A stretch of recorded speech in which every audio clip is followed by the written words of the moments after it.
Good morning, this is Sexologist Dr. Dave, and I am starting a new series of videos which is titled as Sexuality Class.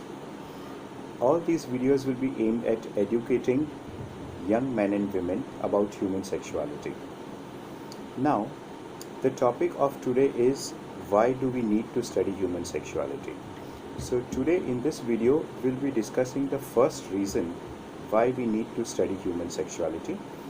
So let's begin with the first reason. It can be used in everyday life. Now, this is very important point. Why do we study sexuality? Because it is used or it can be used in everyday life. Now, people who are completely unaware of this discussion of human sexuality, let me elaborate a bit, and then you will see a lots of reason why you should also be studying human sexuality. You may not have studied sex education at the school level, but it's never too late to learn. So, you could be of any age, you could be even more than 25 years of age, you could be more than 30 years of age, but it's never too late to learn about human sexuality. So let's see the first reason once again as to why we need to study human sexuality. It can be used in everyday life.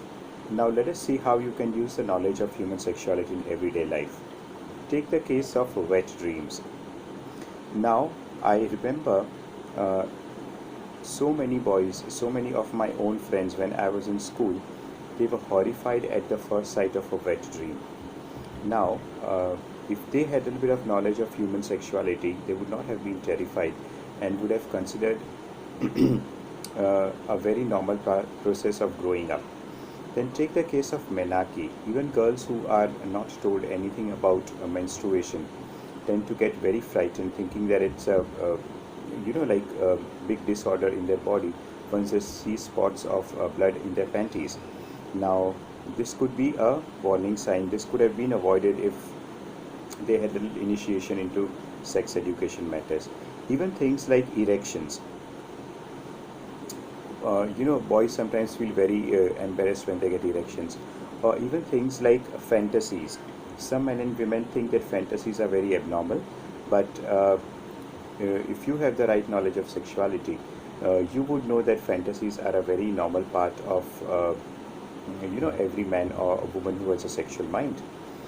And then take the case of things like masturbation, around which so much of guilt still surrounds so many people.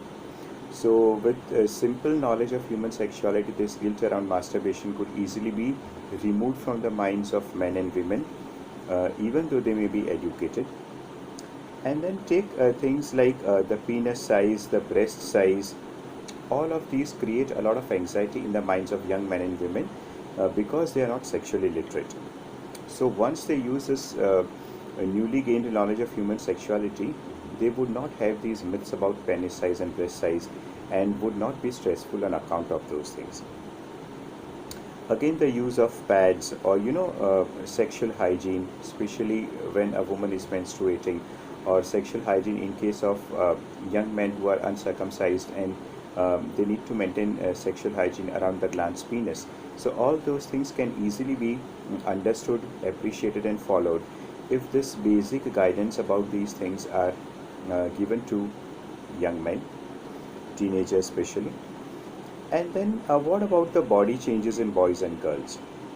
A lot of boys are alarmed by sudden spurts of growth of hair in their armpit, or change of voice, or growth of pubic hair, enlargement of the penis and the scrotum.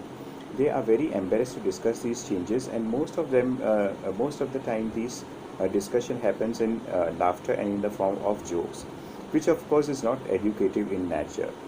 I'm sorry. Well, there's nothing wrong in joking about sexual matters, but it doesn't help you to de-stress. The only way you can de-stress because of this sexual matters is by having proper knowledge of these things. Or even when a girl, when her body becomes rounded or her breasts start developing, there's growth of pubic hair, and when she starts menstruating. So these things also cause a lot of embarrassment in young women because they do not really understand what's happening to their bodies, and there is no one to give them strict scientific information about what's happening. So in this way, you can use this knowledge of human sexuality to kind of run your everyday life, because all human beings have a sexual dimension. So if you study sexuality, you can use this knowledge in your everyday life, some of it for yourself, some of it for others, some of it for your children, some of it for your neighbors, and some of it for the society. So I hope this first session of sexuality class helped you to understand the need of studying human sexuality in this time and age. And thank you very much for watching this video. Bye bye.